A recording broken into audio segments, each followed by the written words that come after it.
الحمد لله نحمده ونستعينه ونستغفره ونعوذ بالله من شرور أنفسنا وسيئات أعمالنا. من يهده الله فلا مضل له ومن يضلل فلا هادي له.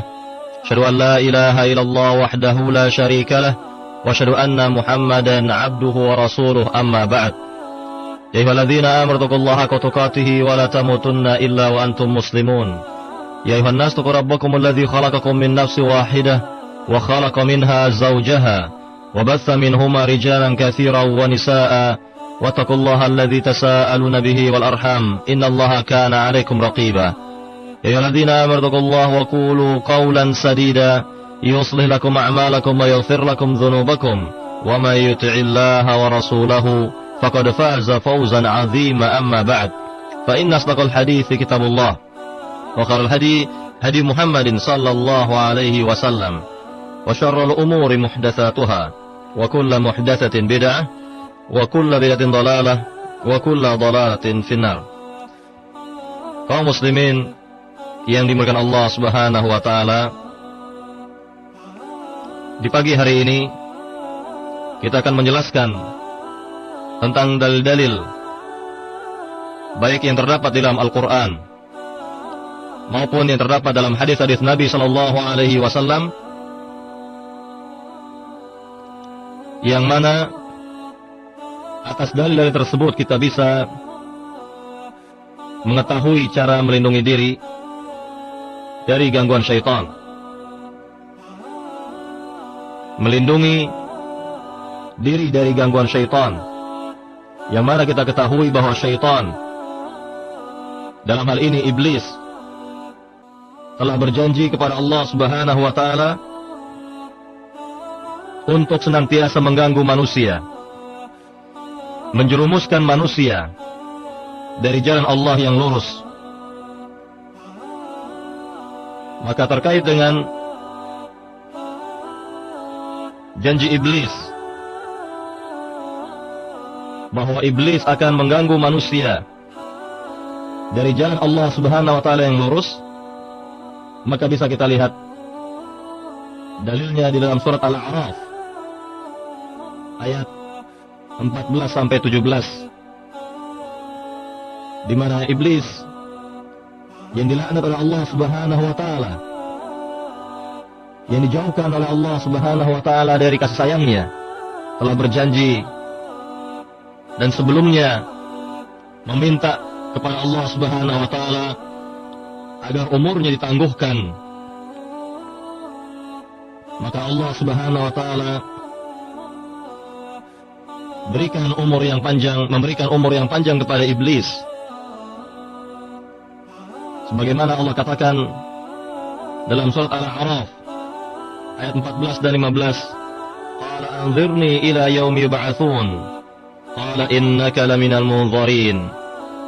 Yaitu iblis berkata, tangguhkanlah umurku sampai hari dibangkitkan, hari manusia dibangkitkan. Maka Allah menjawab, sungguhnya engkau termasuk dari makhluk yang ditangguhkan umurnya. Maka dengan demikian iblis berjanji untuk menjerumuskan manusia, dan ini kesempatan bagi iblis, di mana iblis diberikan umur yang panjang oleh Allah Subhanahu wa taala. Maka iblis berjanji untuk menyimpangkan jalan manusia yang lurus kepada apa yang dikehendaki oleh iblis. Maka kita akan mendengar di pagi hari ini terkait dengan dalil-dalil yang ada dalam Al-Quran dan yang ada dalam hadis-hadis Nabi sallallahu alaihi wasallam tentang cara-cara atau kiat-kiat melindungi diri dari gangguan syaitan. Para pendengar radio Raja yang dimuliakan Allah Subhanahu wa taala, sekarang kita akan jelaskan terkait dengan dalil-dalil yang dengannya kita dapat mengetahui cara melindungi diri dari gangguan syaitan tersebut. Kiat yang pertama atau cara yang pertama agar kita terhindar, agar kita terlindungi dari gangguan syaitan, yaitu bertauhid kepada Allah Subhanahu wa taala dengan sebenar-benar tauhid. dan bertawakal hanya kepada Allah Subhanahu wa taala. Berserah diri hanya kepada Allah Azza wa Jalla. Maka kita lihat dalilnya dalam Al-Qur'an. Di dalam surat An-Nahl ayat 99 sampai 100, Allah Subhanahu wa taala berfirman, "Innahu laisa lahu sultanun 'alal ladzina amanu wa 'ala rabbihim yatawakkalun. Innama sultanuhu 'alal ladzina yatawallawnahu wal ladzina hum bihi musyrikun." Sungguhnya syaitan tidak dapat menguasai orang-orang yang beriman dan orang-orang yang bertawakal kepada Rabb mereka. Hanya saja kekuasaan syaitan itu ada pada orang-orang yang berpaling kepadanya dan orang-orang yang berbuat syirik. Maka inilah kiat yang pertama, usaha yang pertama agar kita terlindung dari gangguan syaitan, yaitu bertauhid kepada Allah Subhanahu wa taala dengan sebenar-benar tauhid. Kemudian bertawakal hanya kepada Allah Subhanahu wa taala. Maka dijelaskan dalam ayat yang mulia ini, hanya orang-orang yang berbuat syirik dan orang-orang yang berpaling kepada syaitanlah yang dapat dikuasai oleh syaitan. Maka kita lihat bagaimana para nabi dan rasul bertauhid kepada Allah Subhanahu wa taala dan juga bertawakal kepada Allah Azza wa Jalla. Maka kita dapati bahwa mereka adalah orang-orang yang sempurna tauhidnya, sempurna tawakalnya kepada Allah Subhanahu wa taala. Tauhidnya para nabi dan rasul, tawakalnya para nabi dan rasul, sehingga mereka sebagai contoh bagi manusia, sebagai contoh bagi seluruh manusia. Maka rasul yang terdepan, yang sempurna tauhidnya, yang sempurna tawakalnya adalah Rasulullah sallallahu alaihi wasallam, Nabi Muhammad sallallahu alaihi wasallam, di mana beliau mempraktekkan tauhid dalam kehidupan sehari-hari, baik secara lisan, perbuatan maupun keyakinan. Lalu setelah itu diikuti oleh para sahabat radhiyallahu anhum ajma'in, di mana mereka adalah generasi umat Islam yang terbaik. Mereka dikatakan generasi terbaik lantaran tauhid mereka adalah tauhid yang lurus, tauhid yang benar, dan mereka bertawakal kepada Allah Subhanahu wa taala. Maka mereka pun dijadikan sebagai contoh bagi umat Islam, bagi generasi berikutnya. Maka inilah kiat yang pertama, cara yang pertama agar kita terlindung dari gangguan syaitan, baik syaitan dari golongan jin maupun syaitan dari golongan manusia. Terlebih syaitan dari golongan jin. Maka bagi siapa yang bertauhid kepada Allah Subhanahu wa taala dengan sebenar-benar tauhid dan juga bertawakal hanya kepada Allah Subhanahu wa taala, maka tentunya syaitan tidak akan dapat menguasai hamba tersebut. Maka Allah katakan dalam surat An-Nahl tadi, "Innahu laisa lahu sultanun 'alal ladzina amanu wa 'ala rabbihim yatawakkalun." Sungguhnya syaitan tidak memiliki kekuasaan atas orang-orang yang beriman, yakni orang-orang yang bertauhid kepada Allah Subhanahu wa taala. Artinya bahwa keimanan seorang hamba itu dipandang baik apabila tauhidnya baik. Kemudian dikatakan di sini wa 'ala rabbihim yatawakkalun, dan mereka bertawakal kepada Allah Subhanahu wa taala, berserah diri kepada Allah Subhanahu wa taala. Maka sungguhnya orang-orang yang berbuat syirik, mereka tidak bertawakal penuh kepada Allah Subhanahu wa taala. Sebagian tawakalnya diserahkan kepada bangsa jin, pohon, batu, kuburan atau yang semisalnya. Maka dengan demikian mereka adalah orang-orang yang dapat dikuasai oleh syaitan, kehidupan mereka, dan ini merupakan kerugian yang sangat. Maka hendaknya seluruhnya kaum muslimin wal muslimat memahami hal ini, kembali kepada tauhid, mempelajari tauhid dengan sebaik-baiknya, dan berusaha pula untuk mengamalkannya dalam kehidupan ini. Maka inilah kiat yang pertama dan utama agar seorang terhindar dan sekaligus terlindungi dari gangguan syaitan, yaitu bertauhid kepada Allah Subhanahu wa taala dengan sebenar-benar tauhid. Kemudian kiat yang kedua agar kita terhindar dan terlindungi dari gangguan syaitan adalah berzikir kepada Allah Subhanahu wa taala. Kemudian berwudu dan salat ketika bangun dari tidur agar ikatan-ikatan syaitan terlepas dari manusia.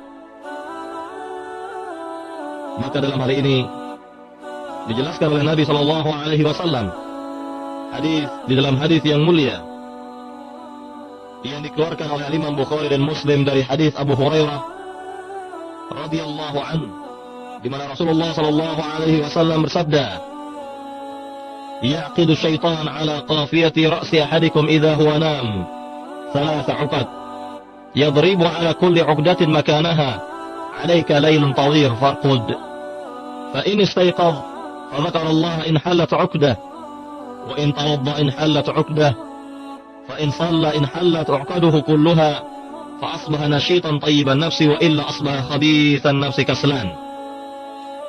Kata Nabi sallallahu alaihi wasallam bahwa syaitan mengikat pada sekitar kepala seorang di antara kalian apabila tidur dengan 3 ikatan, dan setiap kali mengikat di tempatnya, maka syaitan itu berkata, "Alaika lailun tawil farqud," malammu sangat panjang, maka tidurlah. Jadi syaitan berkata, setiap kali mengikat di tempatnya tersebut pada kepala seorang yang sedang tidur, "Alaika lailun tawil farqud," malammu sangat panjang, maka tidurlah. Kemudian Nabi menjelaskan selanjutnya, "Fa in istayqadha fa dzakarallah in halat 'uqdah." Apabila si hamba tersebut bangun lalu menyebut atau berzikir kepada Allah, berdoa kepada Allah, maka lepaslah satu ikatan. Fa in tawadda in halat 'uqdah. Kemudian apabila ia berwudu, maka lepaslah ikatan yang kedua. Fa in shalla in halat 'uqaduhu kulluha, fa asbaha nashitan tayyiban nafsi wa illa asbah khabithan nafsi kaslan. Kemudian apabila ia mengerjakan salat, maka lepaslah ikatan yang ketiga atau yang terakhir, maka ia akan menjadi orang yang semangat dan berjiwa baik. Namun kalau tidak, maka ia akan menjadi malas dan jiwanya buruk. Maka inilah yang dijelaskan oleh Rasulullah SAW kepada umat Islam, dan ini merupakan kiat nabawi, kiat yang diberikan oleh Nabi SAW agar kita terhindar dan terlindung dari gangguan syaitan. Dan tentunya sebelum tidur membaca doa tidur, kemudian setelah bangun dari tidur berzikir kepada Allah Subhanahu wa taala, kemudian berwudu dan salat. Maka Nabi katakan bahwa jiwa orang tersebut akan menjadi baik dan semangat.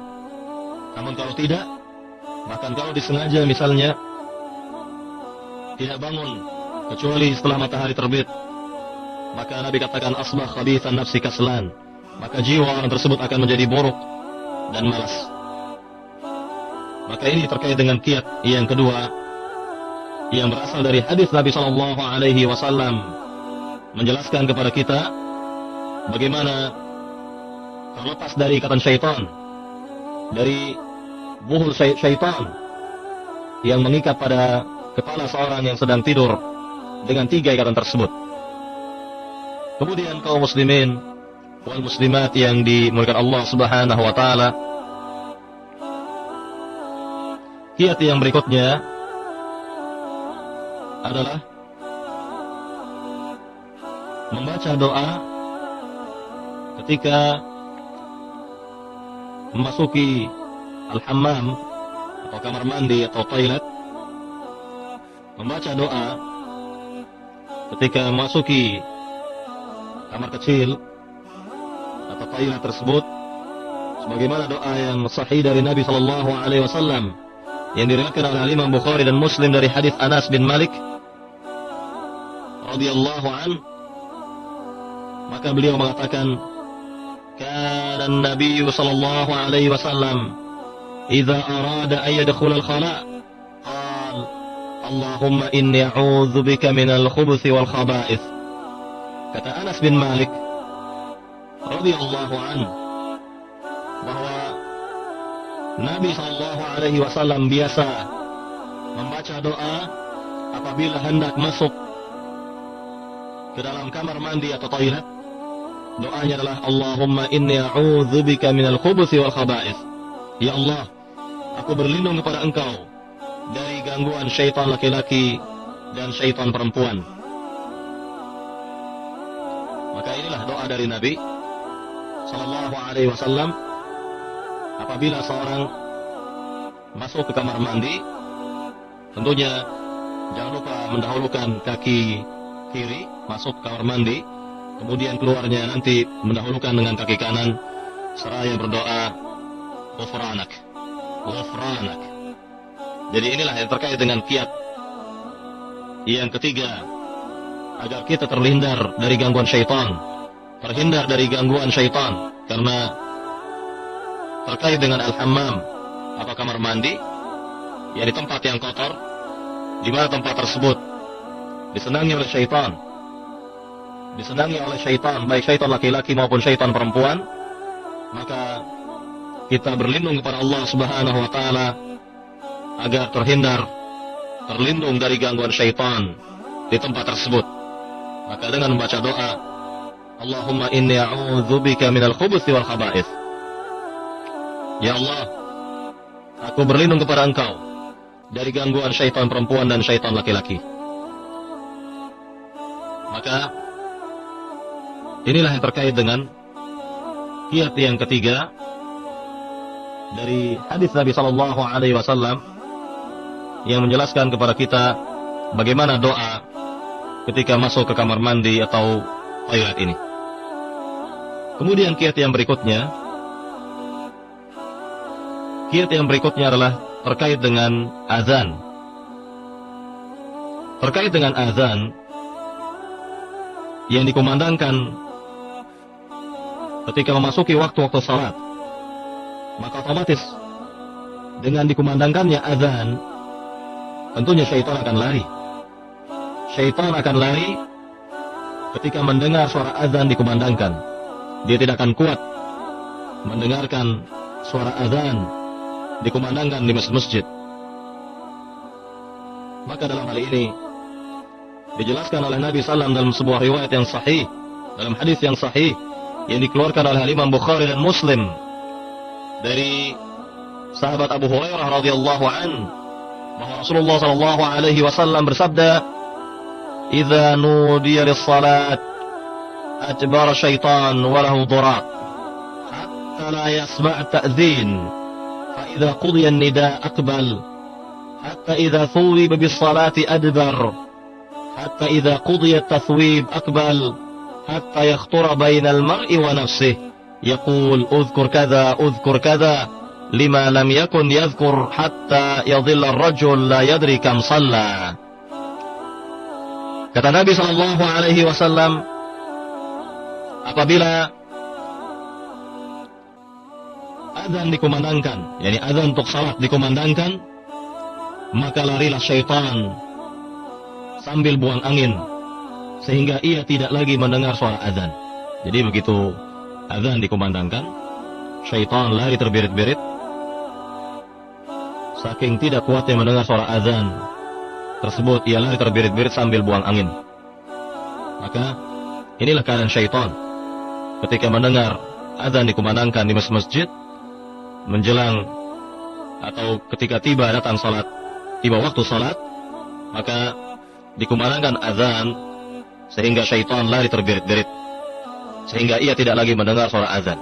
Jadi lari sekuat-kuatnya sekencang-kencangnya sehingga tidak lagi mendengar suara azan. Maka disebutkan kembali oleh Nabi SAW di sini, fa idza qudiya nida akbal. Maka apabila azan telah dikumandangkan atau selesai dikumandangkan, maka ia pun kembali. Jadi syaitan kembali menuju masjid tersebut, tentunya guna mengganggu orang yang sedang salat. Kemudian Nabi katakan selanjutnya, hatta idza thuwiba bis salati adbar. Maka apabila qamat dikumandangkan, iqamah atau qamat dikumandangkan, maka syaitan pun lari. Hatta idza qudiya at-taswib akbal. Kemudian selesai qamat dikumandangkan, maka syaitan pun kembali untuk mengganggu manusia yang sedang salat, mengganggu hamba-hamba Allah yang sedang salat. Hatta yakhtura bainal mar'i wa nafsihi, yaqul uzkur kadza uzkur kadza. Yani sehingga membuat manusia itu tidak konsentrasi, tidak khusyuk dalam salatnya. Karena syaitan menggodanya, mengganggunya, yaitu dengan cara syaitan berkata kepada orang yang sedang salat, membisikkan kepada orang yang sedang salat, uzkur kadza, ingatlah ini, ingatlah itu. Dan saya yakin di antara para pendengar Radio Raja ada yang mengalami hal ini, yaitu ketika sedang salat teringat mungkin barang atau sesuatu yang hilang tadinya, lalu teringat ketika salat bahwa barang tersebut tertinggal di sini, di situ, dan lain sebagainya. Maka ini merupakan gangguan syaitan. Ini termasuk dari gangguan syaitan.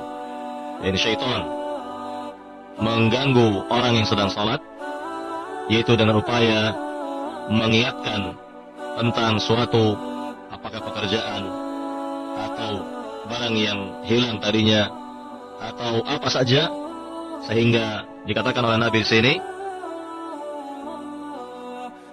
lima lam yakun yadhkur hatta yadhilla ar-rajul la yadri kam shalla.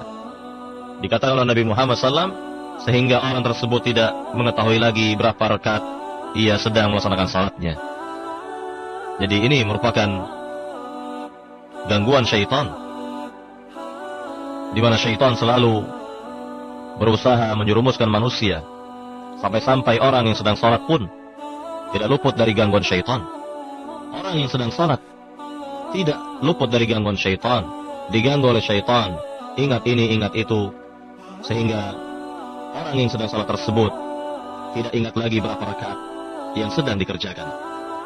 Maka sekali lagi, di antara kiat untuk melindungi diri dari gangguan syaitan, yaitu dikumandangkan azan di masjid-masjid untuk menunaikan salat. Maka ini merupakan kiat nabawi, kiat dari Nabi SAW agar terhindar dan terlindung dari gangguan syaitan. Maka kita mendengar di negeri ini ketika masuk waktu salat, suara azan bersaut-sautan dari masjid yang satu dengan masjid yang lain, maka ini merupakan pemandangan yang luar biasa. Pemandangan yang luar biasa yang menunjukkan bahwa negeri ini adalah negeri Islam. Negeri-negeri Islam yang mana kita dengar ketika masuk waktu salat, suara azan dikumandangkan dari berbagai masjid, dari sekian banyak masjid dikumandangkan. Maka ini merupakan syiar agama Islam yang besar, termasuk dari syiar agama Islam yang besar. Sekali lagi, kemudian para pendengar Radio Raja yang dimuliakan Allah Subhanahu wa taala, di antara kiat lainnya agar kita terlindung dari gangguan syaitan, terhindar dari gangguan syaitan, adalah tidak menyengaja untuk bangun kesiangan sampai terbit matahari. Disengaja bangun kesiangan sampai terbit matahari, atau mungkin seorang menyengaja memasang jam bekernya misalnya sampai jam 7 pagi, jam 8 pagi sampai terbit matahari. Maka ini pun merupakan hal yang sangat disukai oleh syaitan, sehingga ada salah seorang di zaman Nabi dilaporkan kepada Nabi SAW dalam riwayat Imam Bukhari dan Muslim dari hadis Abdullah bin Mas'ud. Ia pernah berkata, "Dzukira 'inda Nabi sallam rajulun nama lailatan hatta asbaha. Qala, dzaka rajulun bala syaitanu fi udhunayhi aw qala fi udhunih." Kata Abdullah bin Mas'ud bahwa pernah disebutkan kepada Nabi SAW seorang yang tidur malam kemudian bangun sampai pagi hari, yakni sampai terbit matahari, maka dikatakan oleh Nabi SAW, "Dzaka rajulun," itulah seorang bala syaitan fi udhunayhi, yang mana syaitan buang air kecil pada kedua telinganya. Itulah seorang yang mana syaitan buang air kecil pada kedua telinganya. Atau dalam riwayat yang lain, fi udhunih, yaitu buang air kecil pada telinga orang tersebut. Maka ini merupakan kabar gaib dari Nabi SAW yang tidak diketahui oleh manusia kecuali dari dalil yang sahih seperti ini. Maka ini merupakan hal yang harus dihindari. Tidak boleh sengaja diniatkan betul-betul, yakni bangun kesiangan atau bangun ketika matahari terbit, atau bahkan seorang misalnya memasang jam bekernya sampai jam 7 atau jam 8 pagi dan telah diketahui bahwa jam tersebut tentunya matahari telah tinggi, telah terbit, maka ini tidak dibenarkan. Seperti ini tidak dibenarkan. Maka guna melindungi diri dari gangguan syaitan, kita berusaha untuk bangun pagi, salat subuh, dan diupayakan berjamaah dengan kaum muslimin di masjid bagi laki-laki dan di rumah bagi wanita. Kemudian kiat yang berikutnya agar kita terhindar dari gangguan syaitan adalah isti'adzah, yakni meminta perlindungan kepada Allah Subhanahu wa taala ketika akan membaca Al-Qur'an. Ketika mau membaca Al-Qur'an, maka hendaknya kita beristi'adzah, memohon perlindungan kepada Allah Subhanahu wa taala dari gangguan syaitan. Yaitu apabila kaum muslimin, bapak-bapak, ibu-ibu ingin membaca Al-Qur'an, maka jangan lupa diawali dengan membaca ta'awudz, yaitu a'udzu billahi minasyaitonir rajim. Maka dalilnya bisa kita lihat di dalam surat An-Nahl ayat 98, di mana Allah berfirman, "Fa idza qara'tal Qur'ana fasta'idz billahi minasyaitonir rajim." Apabila engkau ingin membaca Al-Qur'an, maka berlindunglah kepada Allah dari gangguan syaitan yang terkutuk. Maka ini dalil di mana Allah Subhanahu wa taala perintahkan kepada nabi yang mulia dan kepada umat Islam secara umum agar beristi'adzah, meminta perlindungan kepada Allah Subhanahu wa taala ketika akan membaca Al-Qur'an Al-Karim. Jadi perlu diingat bahwa ini merupakan perintah dari Allah Subhanahu wa taala dan perintah mengandung kewajiban. Maka hendaknya sebelum kita membaca Al-Qur'an, hendaknya kita baca at-ta'awudz, a'udzu billahi minasyaitonir rajim. Maka dijelaskan oleh Al-Imam Ibnu Katsir mengenai ayat yang mulia tadi, fa idza qara'tal Qur'ana fasta'iz billahi minasyaitonir rajim. Qala Ibnu Katsir rahimahullah, wal ma'na fil isti'adzati 'inda ibtida'il qira'ah li'alla yalbas 'ala al-qari' qira'atahu wa yakhlat 'alayhi wa yamna'uhu min at-tadabbur wa tafakkur. Kata beliau rahimahullah, makna isti'adzah yakni meminta perlindungan kepada Allah ketika akan memulai membaca Al-Qur'an adalah gunanya agar seorang tidak bercampur dalam membaca atau keliru dalam membaca, dan juga tidak terhalang baginya untuk mentadaburkan Al-Quran dan berfikir tentang kandungan Al-Quran tersebut, ayat yang dibaca. Jadi agar seorang tidak yakni banyak kesalahan atau bercampur dalam membacanya antara bacaan yang benar dengan bacaan yang tidak benar, kemudian agar tidak terhalang baginya untuk mentadaburkan Al-Quran dan berfikir tentang kandungan dari ayat-ayat yang dibaca. Sehingga apabila seorang membaca ta'awudz, tentunya dia akan terlindung dari gangguan syaitan. Jadi syaitan tidak akan bisa mengganggu, tidak akan bisa mengganggu orang tersebut atau menjerumuskan orang tersebut kepada hal-hal yang tidak benar. Maka ini merupakan kiat tersendiri ketika seorang akan membaca Al-Quran, yakni beristi'adzah kepada Allah Subhanahu wa taala, membaca a'udzu billahi minasyaitonir rajim. Baik, kemudian para pendengar Radio Raja yang dimuliakan Allah Subhanahu wa taala, kiat yang berikutnya adalah terkait dalam salat. Yakni apabila seorang merasa diganggu oleh syaitan dalam salatnya, ini dalam keadaan salat, seorang merasa diganggu oleh syaitan, maka apa yang bisa kita lakukan? Yaitu yang pertama adalah berta'awudz kepada Allah Subhanahu wa taala. Kemudian yang kedua, meludah tipis 3 kali ke sebelah kiri. Tentunya ketika seorang salat malam misalnya, atau salat sunat di rumah misalnya, atau bagi wanita salat di rumahnya misalnya, kemudian merasa dirinya diganggu oleh syaitan, maka dalam keadaan salat, maka segera membaca a'udzu billahi minasyaitonir rajim, kemudian meludah tipis ke kiri 3 kali. Dan tentunya meludah tipis di sini pengertiannya adalah yang dominan keluar adalah udara, ke kiri 3 kali. Sebagaimana Nabi bersabda di dalam hadis yang diriwayatkan oleh Imam Muslim dari jalan Abu Ala, bahwa Utsman bin Abil As mendatangi Nabi SAW seraya berkata, "Ya Rasulullah, inna syaitana qad hala baini wa baina salati wa qiraati yulabbisu alayya." Wahai Rasulullah, sungguhnya syaitan telah mengganggu diriku dan salatku. Jadi ketika Utsman bin Abil As sedang salat, dia merasa diganggu dirinya oleh syaitan dalam keadaan salatnya, sehingga bercampur aduk bacaannya, tidak karuan bacaannya. Maka apa jawaban Nabi SAW? Faqala Rasulullah SAW, "Dzaka syaitanun yuqalu lahu khinzib, fa idza ahsastahu fata'awwadz billahi minhu waqful an yasarika thalathan." Kata Nabi SAW, itulah syaitan yang dikatakan sebagai khinzib, atau syaitan yang dinamakan sebagai syaitan khinzib.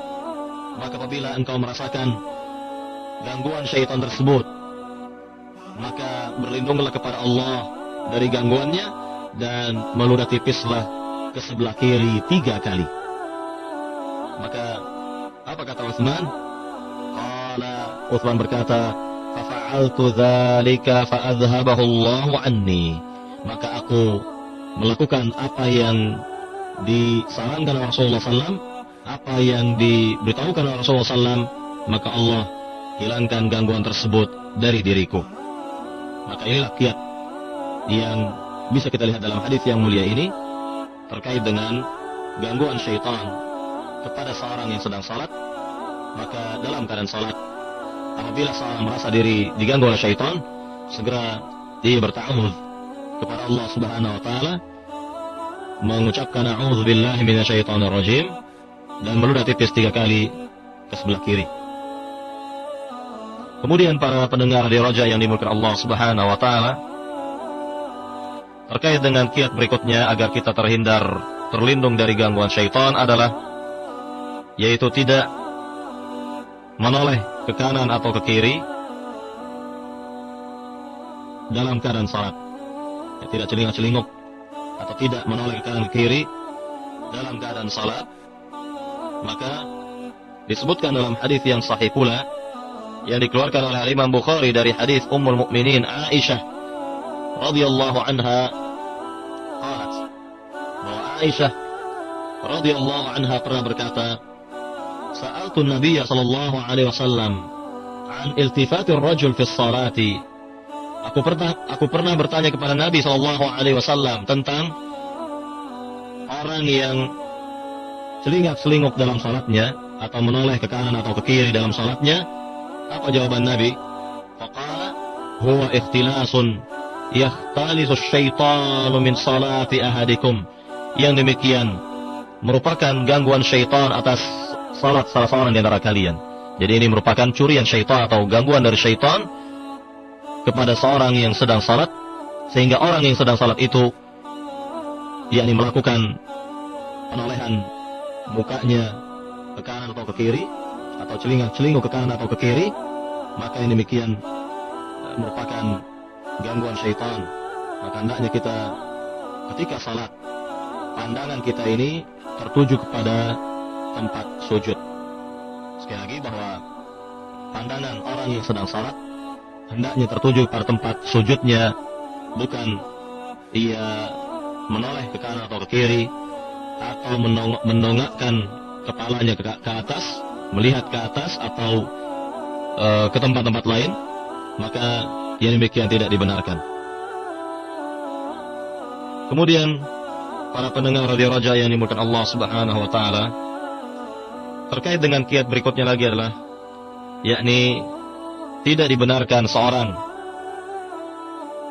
lewat di hadapan orang yang sedang salat.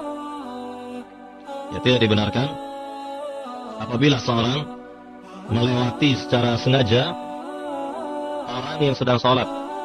Ya, ini pengertiannya adalah melewati antara orang yang sedang salat dengan sutrahnya, dengan membatasnya. Melewati antara orang yang sedang salat dengan pembatasnya, pembatas dari orang yang sedang salat tersebut. Maka yang demikian merupakan perbuatan dosa dan tidak dibenarkan seorang untuk melintas di hadapan orang yang sedang salat. Sebagaimana Nabi menjelaskan di dalam hadis yang sahih Bukhari dan Muslim dari hadis Abu Sa'id Al-Khudri radhiyallahu an, di mana Nabi sallallahu alaihi wasallam bersabda, "Idza marra baina yaday ahadikum syai' wa huwa yusalli falyamna'hu." Kata Nabi sallallahu, apabila seorang melintas di hadapan kalian atau di hadapan salah seorang di antara kalian yang sedang salat, maka hendaknya dicegah. Jadi kita isyaratkan dengan tangan kita, dengan tangan kanan atau kiri, bahwa kita sedang salat, tidak boleh melintas. Yani barangkali orang tersebut tidak paham atau tidak mengetahui atau tidak sadar bahwa ada orang yang sedang salat di hadapannya, maka dengan isyarat tangan seperti itu, moga-moga orang tersebut mengerti dan tidak melintas di hadapan orang yang sedang salat. Maka ini kita beritahukan kepada anak-anak sejak dini bahwa tidak dibenarkan melintas di hadapan orang yang sedang salat, agar ketika besar nanti anak tersebut faham dan mengetahui bahwa yang demikian tidak dibenarkan, sehingga dia hati-hati dalam hal ini dan tidak akan melintas atau melewati orang yang sedang salat. Kemudian di antara kiat yang berikutnya lagi adalah yaitu melakukan sujud as-sajadah atau disebut dengan sujud at-tilawah. Sujud as-sajadah atau sujud at-tilawah, yakni apabila seorang membaca Al-Quran kemudian melewati ayat-ayat sajadah, maka disunatkan untuk melakukan sujud, ya sujud yang disebut dengan sujud as-sajadah atau sujud at-tilawah. Yani ketika seorang sekali lagi membaca ayat-ayat sajadah yang bertanda, kalau dalam mushaf cetakan Madinah itu ada tandanya terkait dengan ayat-ayat as-sajadah, maka ketika melewati ayat-ayat tersebut disunatkan untuk sujud. Kemudian terkait dengan bacaan sujudnya adalah sajada wajhiya lilladzi khalaqahu wa syaqqa sam'ahu wa basarahu bihaulihi wa quwwatihi fatabarakallahu ahsanul khaliqin. Yaitu bacaannya adalah sajada wajhiya lilladzi khalaqahu wa syaqqa sam'ahu wa basarahu bihaulihi wa quwwatihi fatabarakallahu ahsanul khaliqin. Maka mengenai orang yang baca bacaan sajadah atau sujud sajadah atau at-tilawah ketika melakukan sujud, maka sujudnya orang tersebut dapat membuat syaitan tidak senang, sebagaimana Nabi menjelaskan hal ini dalam sebuah riwayat yang sahih dalam Sahih Muslim dari hadis Abu Hurairah radhiyallahu an, di mana Nabi SAW bersabda, "Idza qara'a ibnu Adam as-sajdata fasajada, i'tazala asy-syaitanu yabki, yaqul ya wailah aw ya waili, umira ibnu Adam bis-sujudi fasajada falahul jannah, wa umirtu bis-sujudi fa abaitu faliyan nar." Kata Rasulullah sallallahu alaihi wasallam, apabila manusia membaca ayat sajadah kemudian ia sujud, maka syaitan menjauh sambil menangis seraya ia berkata, "Duhai, sungguh celaka diriku, di mana manusia diperintah untuk sujud, kemudian manusia itu sujud, maka baginya surga. Dan ketika aku diperintah untuk sujud, maka aku enggan untuk sujud, maka bagiku adalah neraka." Maka inilah yang dilakukan oleh syaitan, bahwa ketika syaitan melihat hamba Allah sujud, ketika membaca atau melewati ayat sajadah kemudian sujud, maka sujudnya si hamba tersebut membuat syaitan sedih, membuat syaitan mengasingkan dirinya sambil menangis, dan syaitan berkata, "Sungguh celaka diriku, bahwa manusia diperintah untuk sujud, kemudian ia sujud, maka baginya surga.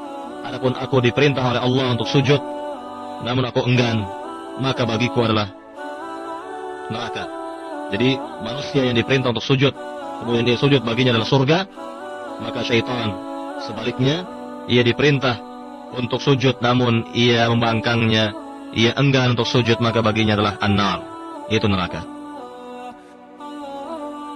Kemudian para pendengar radio Raja yang dimuliakan Allah Subhanahu wa taala, kiat yang berikutnya lagi adalah terkait dengan sujud sahwi, yaitu ketika seorang lupa dalam salatnya terkait dengan wajib-wajib salat. Misalnya ia tidak melakukan tasyahud yang pertama, sehingga ia langsung berdiri menuju rakaat yang ketiga, maka dalam hal ini ia harus melakukan sujud sahwi. Sujud sahwi. Atau seorang misalnya ragu-ragu dalam rakaat salat, apakah sekarang berada pada rakaat ketiga atau keempat, maka apabila keraguan-raguannya semakin jadi, semakin besar, ia tidak bisa menentukan rakaat berapa yang sedang ia lakukan, apakah ketiga atau keempat, maka dalam hal ini ia pilih rakaat yang paling sedikit, tentunya rakaat yang ketiga. Maka inilah rakaat yang paling diyakini, maka ia harus melakukan sujud sahwi setelah salam, setelah salamnya.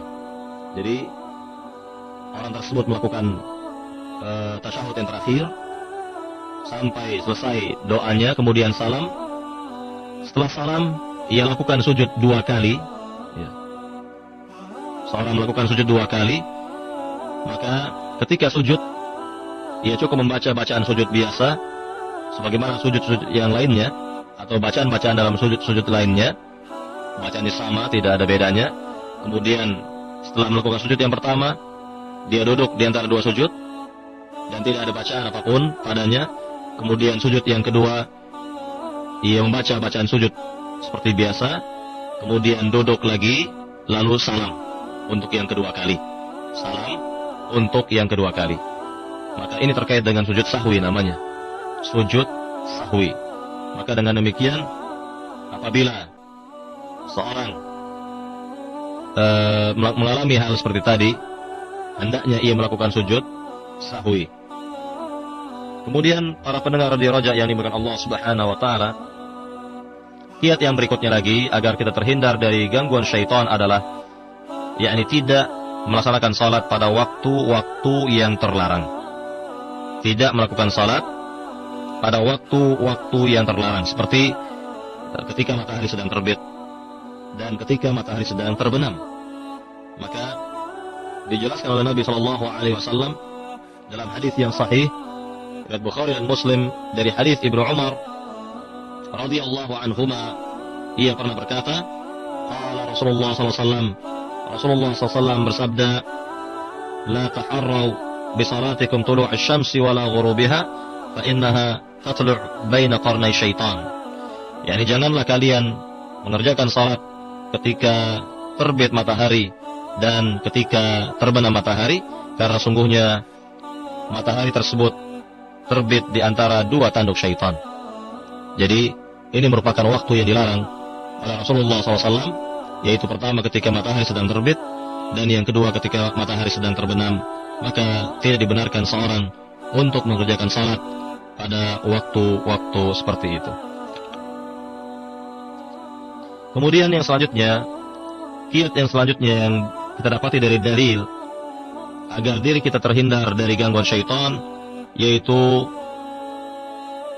merutinkan bacaan zikir-zikir pagi dan sore, azkar sabah wal masa. Jadi para pendengar radio Raja yang dimuliakan Allah Subhanahu wa taala, jangan lupa untuk merutinkan diri setiap hari membaca zikir-zikir pagi dan sore. Zikir-zikir pagi itu dibaca selepas salat subuh, maka kita membaca zikir setelah salat, kemudian setelah itu diiringi dengan zikir-zikir paginya. Adapun terkait dengan zikir-zikir sore hari dibaca selepas salat asar, maka dengan demikian bahwa hidup kita akan dilindungi oleh Allah Subhanahu wa taala insyaallah, ya.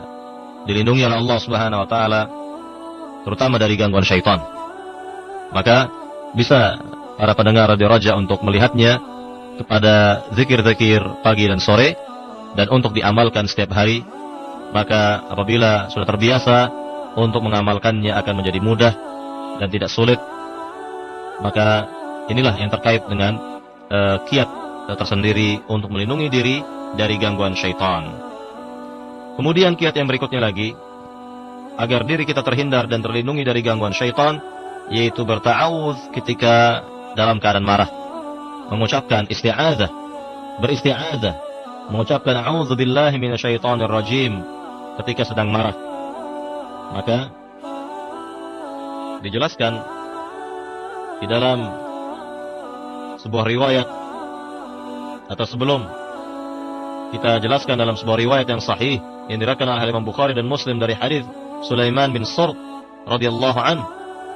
Maka Allah Subhanahu wa taala berfirman dalam surat Fussilat ayat 36, "Wa imma yanzaghannaka minasyaitani nazghun fasta'iz billah innahu huwas samiul alim." Dan apa-apa yang diberikan oleh syaitan atas dirimu, yakni dari kemarahan tersebut, karena di antara pemicu kemarahan adalah termasuk gangguan syaitan. Syaitan bisa memicu seorang marah.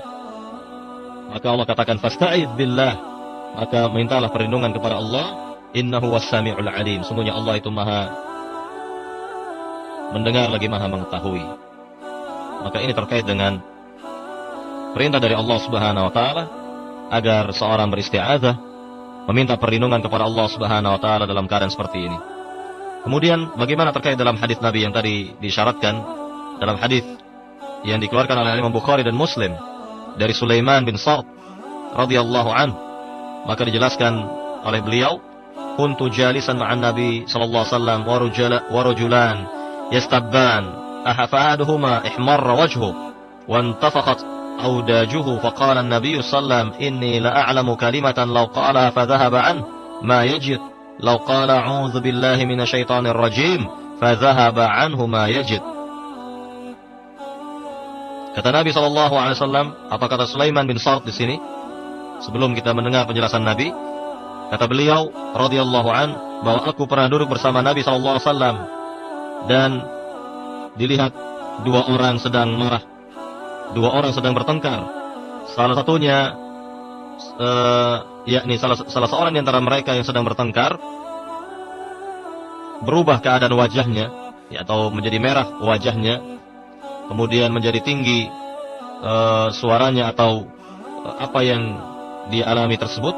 Maka Nabi SAW bersabda, sungguhnya aku tidak mengetahui satu kalimat yang dengannya akan hilang apa yang ada pada diri orang tersebut, maka Nabi menjelaskan bahwa kalimat tersebut yang dengannya dapat hilang kemarahan seorang, bahwa kalimat tersebut adalah a'udzubillahi minasyaitonirrajim, dzahaba anhu ma yajid, maka akan hilanglah dengan kalimat tersebut apa yang ada pada diri seorang, yakni berupa kemarahan, atau ketika seorang sedang marah atau mungkin bertengkar dengan orang lain, maka sebutlah isti'adzah ini, kalimat isti'adzah, perlindungan kepada Allah Subhanahu wa taala, a'udzubillahi minasyaitonirrajim.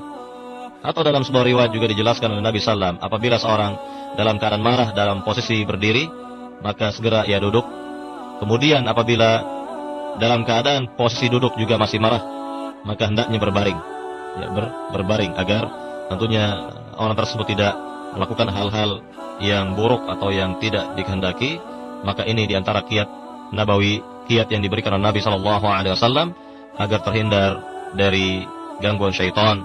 Karena orang yang marah tersebut mudah sekali dikendalikan oleh syaitan, sehingga kita bisa melihat bahwa orang yang marah bisa berbuat apa saja dari apa-apa yang dikehendaki oleh syaitan. Wal'iyadzubillah. Kemudian terkait dengan kiat berikutnya lagi yang bisa kita sampaikan di sini adalah yaitu beristi'adzah ketika mendengar suara gonggongan anjing, terutama di malam hari, dan juga ringkikan keledai.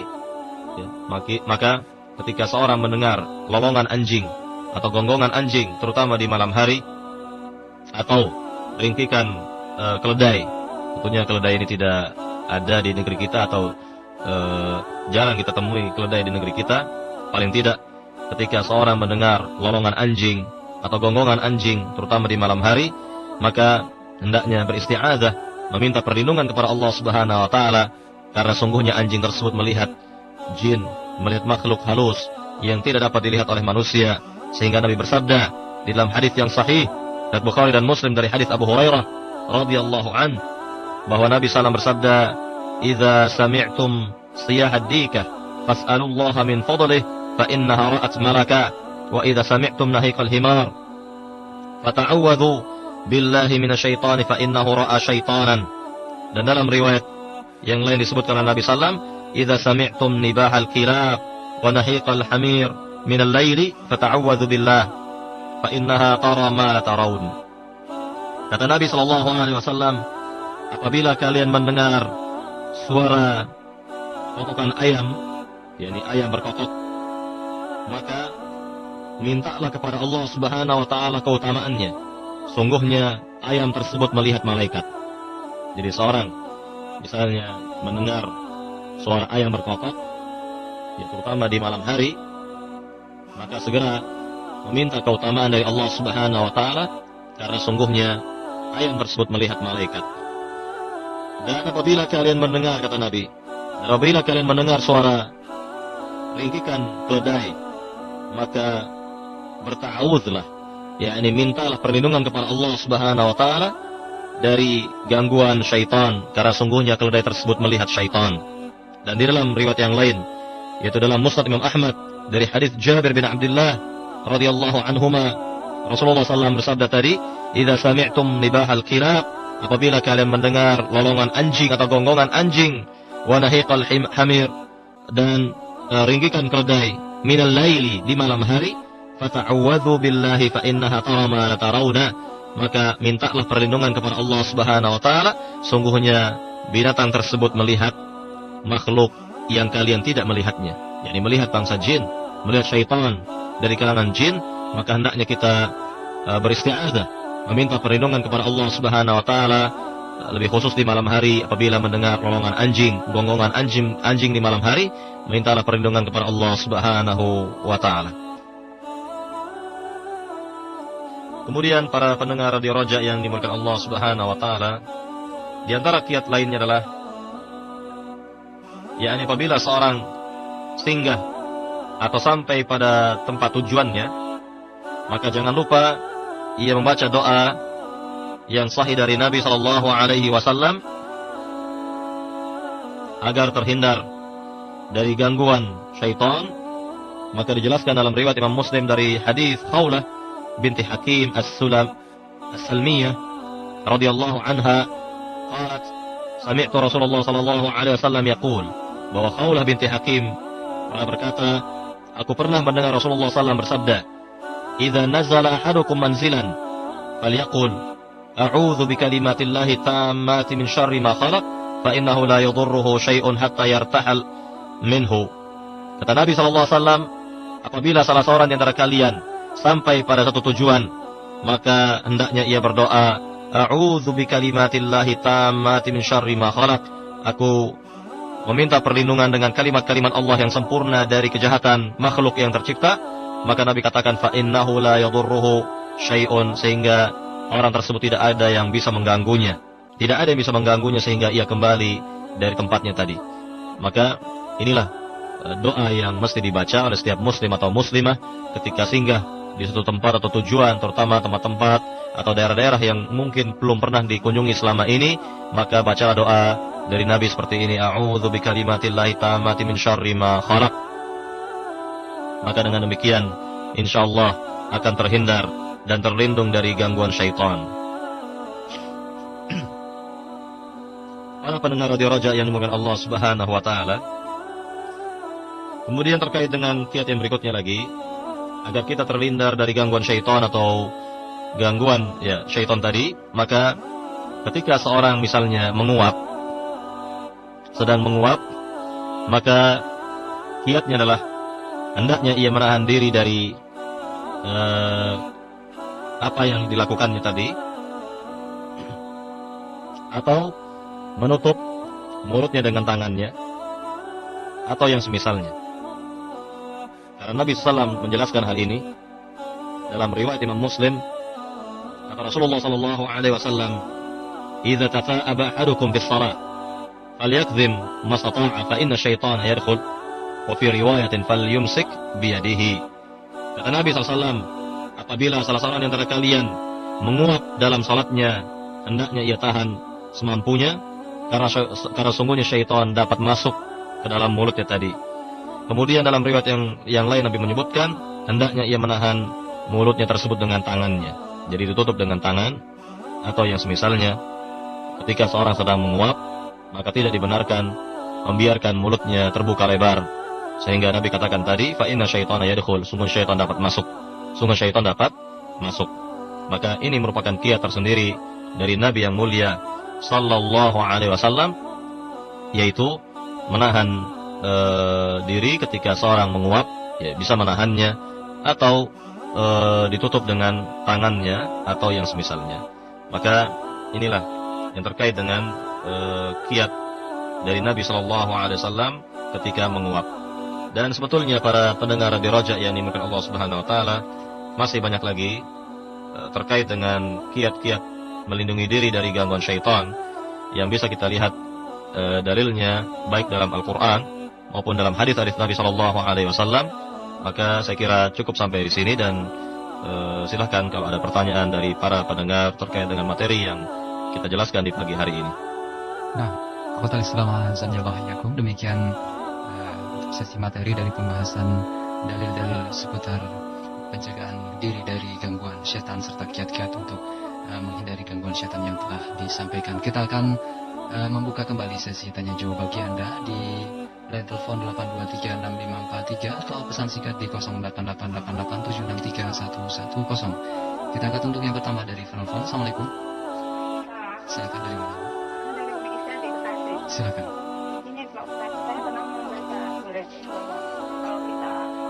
Tolong dikeraskan Ibu suaranya. Ya, kalau kita sholat, sholat tegak lurus, pandangannya ke depan. Kalau kita ruku, pandangannya ke tempat sujud, dan kalau kita sujud, pandangannya ke hidung. Itu benar apa tidak, Pak Ustaz? Kalau tolong dijelaskan kalau rakaat pertama itu bacaannya lebih panjang dari rakaat kedua. Begitu, Pak Ustaz. Assalamualaikum. Assalamualaikum. Baik, terkait dengan salat, maka Nabi sallallahu alaihi wasallam jelaskan tentang pandangan orang yang sedang salat. Hendaknya pandangan tersebut yakni mengarah ke tempat sujud. Ya, mengarah pandangan kita ini ke tempat sujud dalam keadaan salat, tidak ke tempat-tempat yang lain.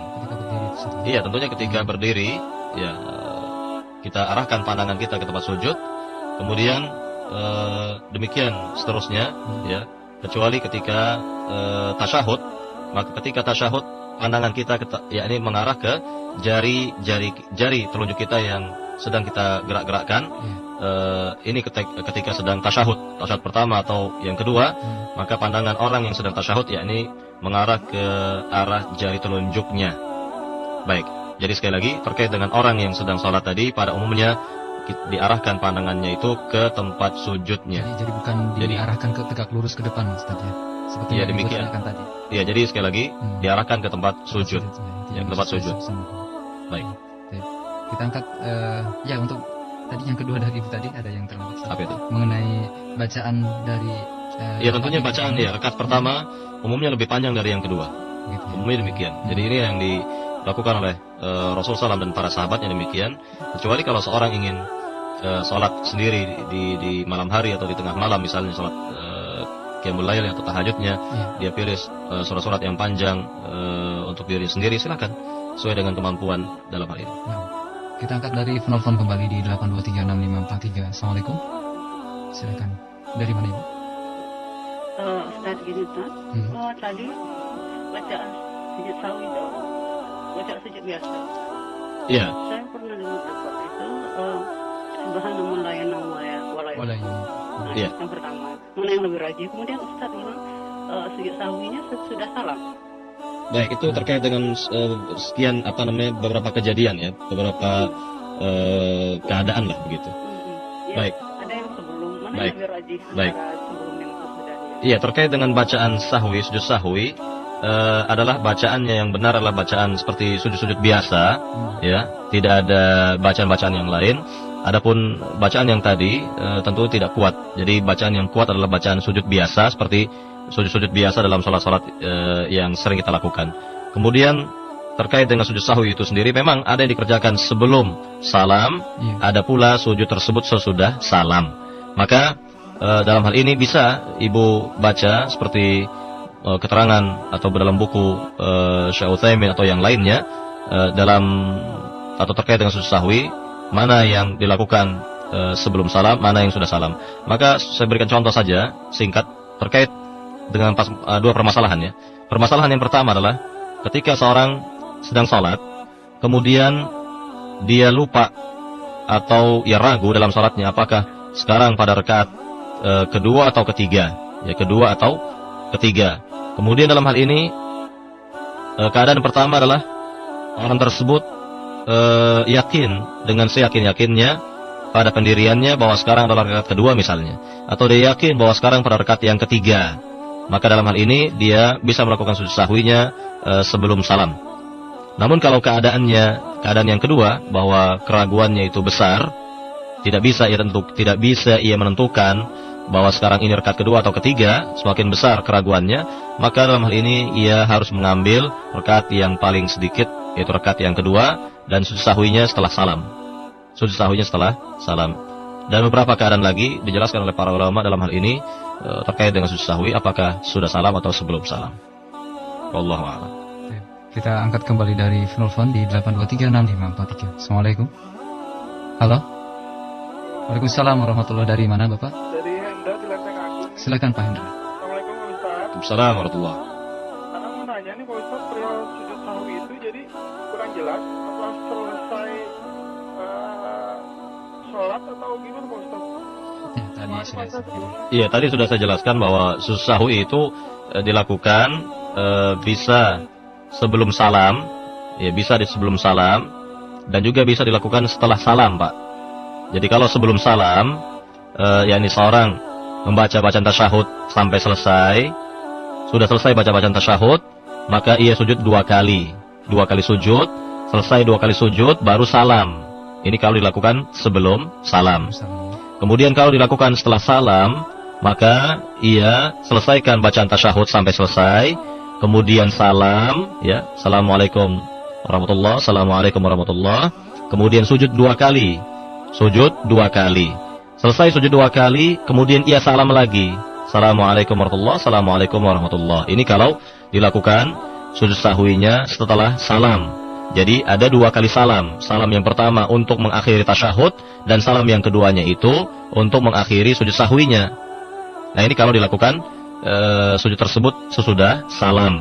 Namun kalau sebelum salam, seperti tadi, yakni selesai membaca bacaan tasyahud, sudah selesai semua sampai akhir doa, kemudian sujud 2 kali, ya, baru setelah itu salam. Maka untuk sekali lagi penjelasan lebih rincinya itu silakan baca pada buku-buku ahli ilmu dalam masalah ini. Silakan. Baik. Kita angkat kembali di 8236543. Assalamualaikum. Waalaikumsalam warahmatullahi. Dari mana Bapak? Dari Amir Bekasi. Iya, silakan Pak. Baik, terkait ya.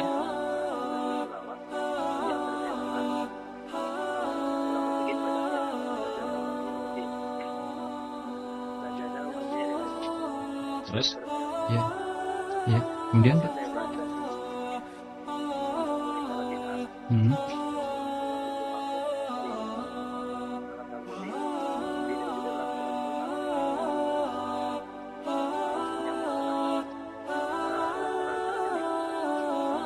Yang bagaimana tadi Pak sebelumnya? Keterangan di mana? Sajadah wajib.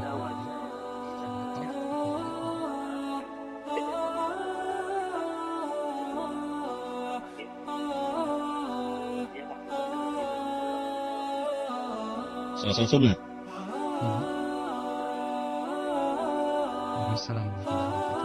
Iya, ketika seorang membaca Al-Quran dalam keadaan sholatnya atau membaca Al-Quran bukan dalam keadaan sholat, maka apabila ia melewati ayat sajadah, disunatkan untuk sujud sajadah atau sujud tilawah. Jadi sekali lagi, kalau seorang dalam posisi sholat, ya, setelah membaca Al-Fatihah, dia membaca ayat-ayat yang di dalamnya terdapat ayat sajadah atau tilawah, maka ketika ia melewati ayat tersebut, disunatkan untuk sujud sajadah atau tilawah dalam keadaan sholat tadi. Segera ia sujud dan membaca bacaan seperti tadi yang disebutkan, sajada wajhiya lilladzi khalaqahu wa syaqqa sam'ahu wa basarahu bihaulihi wa quwwatihi fatabarakallahu ahsanul khaliqin. Atau posisi seorang atau keadaan seorang dalam keadaan biasa, yakni bukan dalam keadaan sholat, dan ia membaca Al-Quran, ayat-ayat yang dibacanya adalah misalnya ayat sajadah atau ayat tilawah, maka disunatkan untuk sujud tilawah. Jadi hukumnya sunat dalam hal ini, tidak wajib. Ya, tidak wajib. Nah, di dalam kitab Al-Wajiz, kebetulan saya pegang Ustaz. Ya. Dari lafaz sajada wajhiya lilladzi khalaqahu wa saqqa sam'ahu wa basarahu bihaulihi wa quwwatihi ini sahih ya, sahih di dalam Sunan Abi Dawud, Ya. Sunan Tirmidzi dan Sunan An-Nasa'i. Mungkin nanti perlu ada penjelasan atau pembahasan lebih khusus tentang terhadap hal ini. Ya, tentunya untuk terkait dengan doanya ini silakan saja lihat kepada buku-buku doa yang ditulis oleh para ahli ilmu dalam hal ini. Ya. Maka ini merupakan bacaan dari sujud apa tadi? Tilawah atau sujud sajadah. Nah, baik, kita angkat pertanyaan yang datang dari pesan singkat.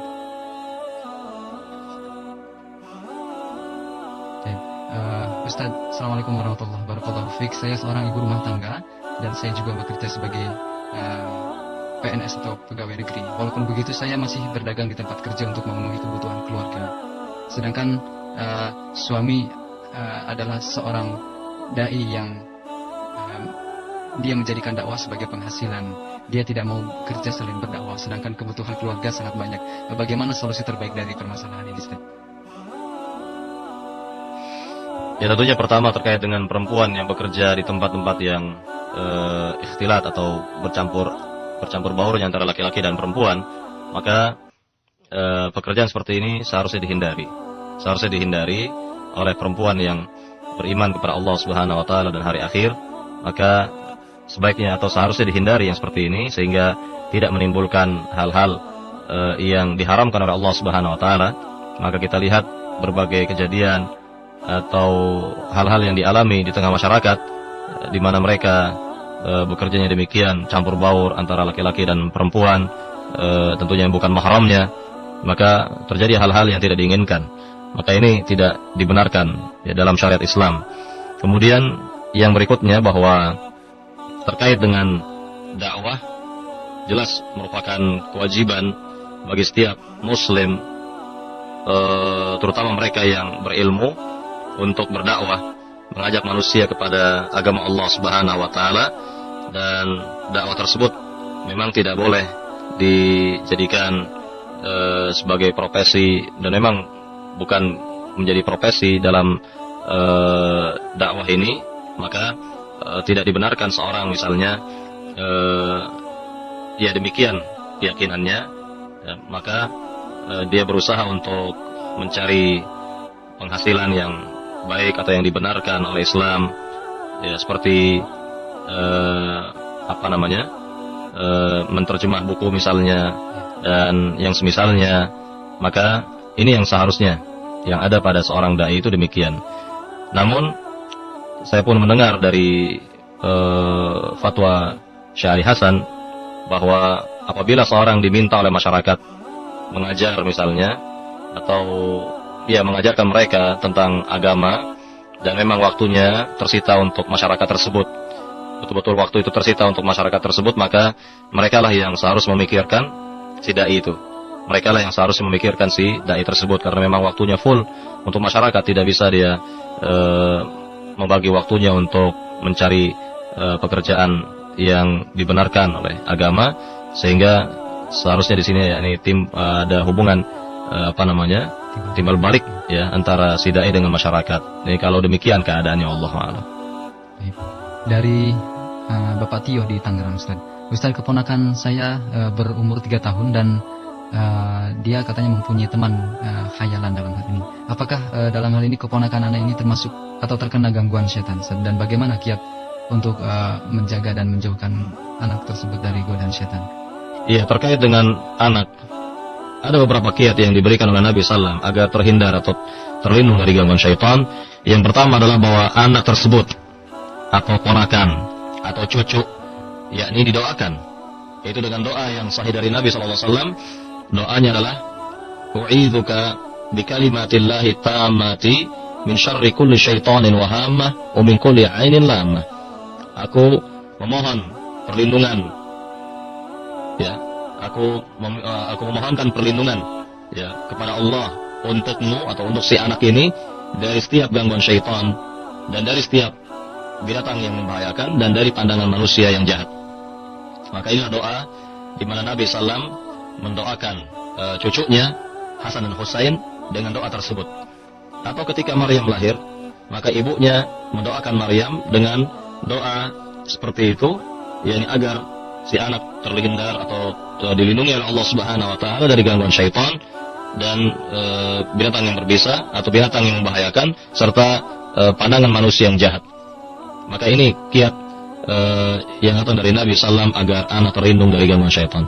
Kemudian yang kedua, jangan biarkan anak itu keliaran atau keluar dari rumah ketika matahari terbenam atau menjelang matahari terbenam sampai waktu maghrib selesai. Maka anak-anak itu harus berada di rumah, di dalam rumah, jangan sampai keluar dari rumah, yakni menjelang matahari terbenam sampai waktu maghrib itu. Maka yang kita lihat pada sebagian kaum muslimin atau orang tua tidak memperhatikan masalah ini, imma karena pengetahuan mereka belum sampai atau tidak paham dalam masalah ini, maka sekali lagi ini merupakan sebab atau faktor tersendiri bahwa syaitan menggoda atau mengganggu anak tersebut. Maka sekali lagi inilah kiat yang kedua dari Nabi SAW, tidak dibenarkan anak keluar dari rumah menjelang matahari terbenam, sehingga Nabi bersabda dalam sebuah riwayat yang sahih, "Idza kana junhul lail aw amsaytum wa kuffu sibyanakum fa inna syaitana yantashiru hina idzin."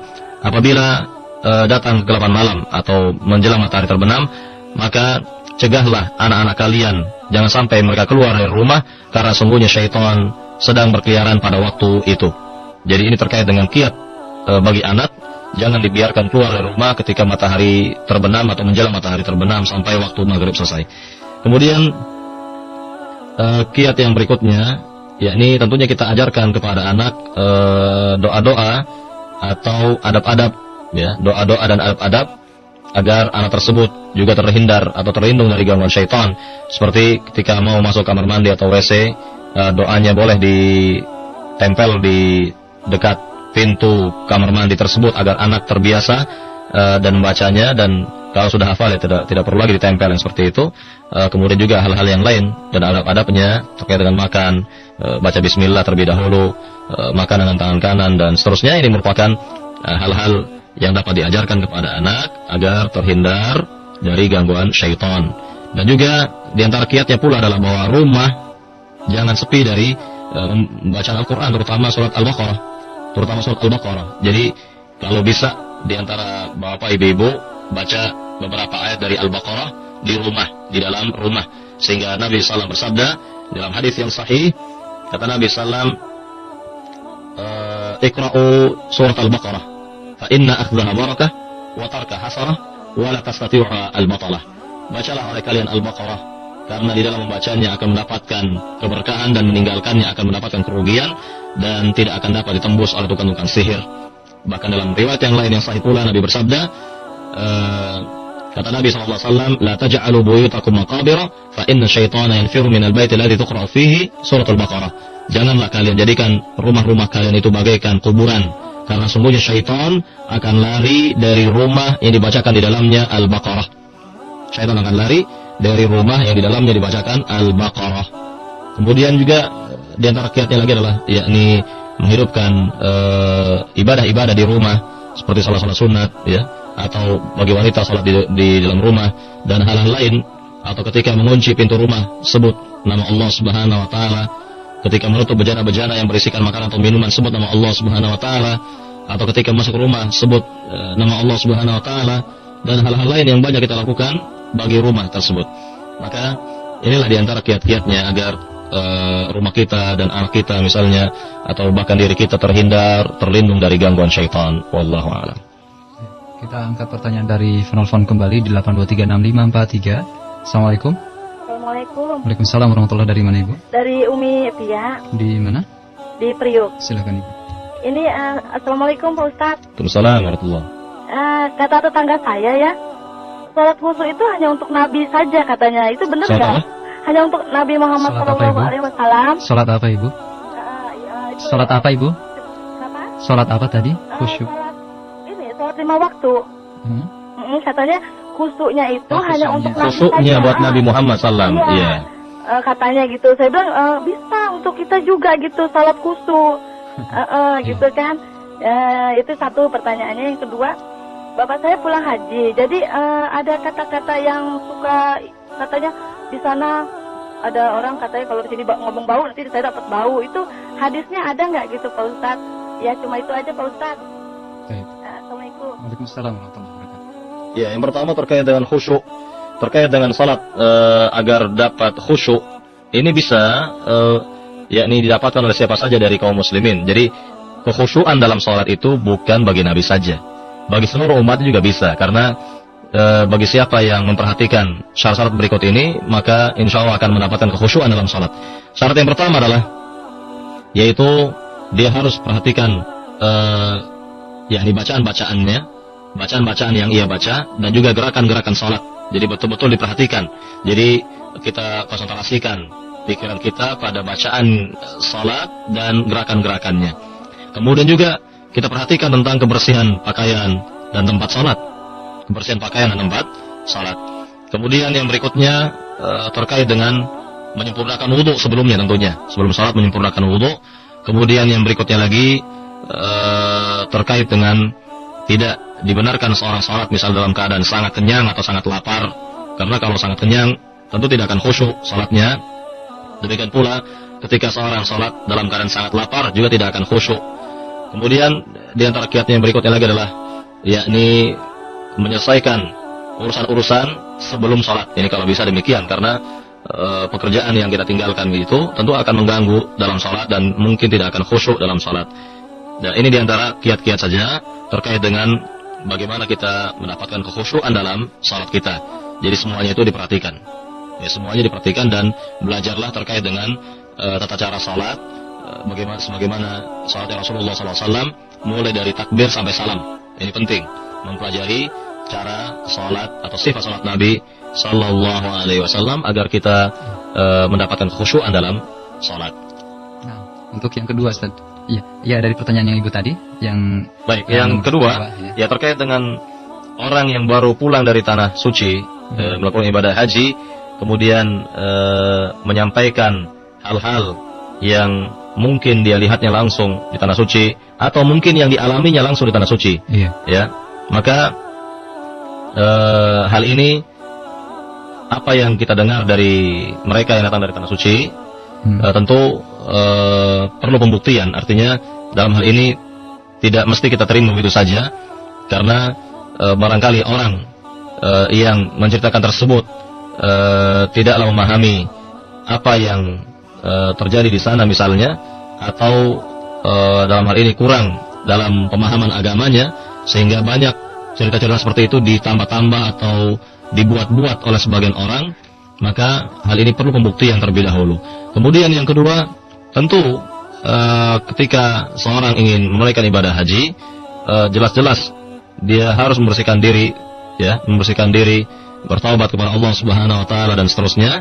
Maka dengan demikian mudah-mudahan apa yang ia lakukan di tanah suci itu dapat mendapatkan kemudahan-kemudahan dari Allah Subhanahu wa taala, tidak mengalami hal-hal yang tidak diinginkan, ya. Maka ini yang perlu difahami, ya. Jadi sekali lagi, yang paling penting adalah ketika seorang ingin menunaikan ibadah haji, jadi mempelajari akidah terlebih dahulu, mempelajari akidah, terutama hal-hal yang terkait dengan ibadah tersebut yang bisa kita ambil pelajarannya dari sisi akidah, ini penting sekali. Kemudian yang kedua, yaitu berusaha menjalani manasik haji itu sesuai dengan sunnah Nabi Sallallahu Alaihi Wasallam, ya, tidak mengada-ada dalam manasik haji atau ibadah-ibadah yang lain. Maka dengan diperbaiki akidah kita dan sekaligus juga niat dalam ibadah haji tersebut, kemudian juga menyesuaikan ibadah haji kita dengan ibadah haji Nabi Sallallahu Alaihi Wasallam, berusaha untuk menyesuaikan diri dengan ibadah haji Nabi SAW, maka dengan demikian akan mendapatkan kemudahan dari Allah Subhanahu wa taala di tanah suci. Dan apa yang dialami oleh sebagian orang dari cerita-cerita yang seperti itu, ya mudah-mudahan tidak ada atau tidak dialami oleh si hamba tersebut. Ya. Barangkali inilah yang dapat disampaikan pada pagi hari ini. Lebih kurangnya saya mohon maaf. Subhanakallahumma bihamdika, asyhadu an la ilaha illa anta, astaghfiruka wa atubu ilaik. Assalamualaikum warahmatullahi wabarakatuh. Waalaikumsalam warahmatullahi wabarakatuh. Demikian ikhwatal Islam a'azzanillahu iyyakum, kajian kita yang disampaikan oleh Ustaz Arman bin Amri Alsi hafizahullah taala dari pembahasan kiat-kiat di dalam penjagaan diri dari gangguan syaitan. Semoga apa yang kita simak dapat kita ambil faidah dan manfaatnya, dan tentunya dapat kita amalkan. Kami ucapkan terima kasih, jazakumullahu khairan pada antum semua, seluruh para pendengar Radio Roja di 756 AM, atau bagi Anda yang menyimak melalui radio streaming. Alhamdulillah, selain di berbagai kota di Nusantara, ada juga beberapa rekan kita dari berbagai negara yang turut serta menyimak siaran kami di 756 AM yang kami pancarloskan dari Masjid Al-Barkah, Jalan Pahlawan, Kampung Tengah, Cilengsi. Terima kasih pula kepada Ustadz Arman yang telah menyempatkan diri untuk bisa hadir di studio dan memberikan sebagian ilmunya kepada kita semua. Kita lanjutkan acara kita dengan kembali menyimak tilawah Al-Quran Karim hingga pukul 9.30 waktu Indonesia bagian Barat, yang kita lanjutkan kembali pada saatnya kajian ilmiah untuk edisi pagi berikutnya. Kami dari studio yang bertugas mengucapkan selamat menyimak kajian dan sajian acara kami berikutnya.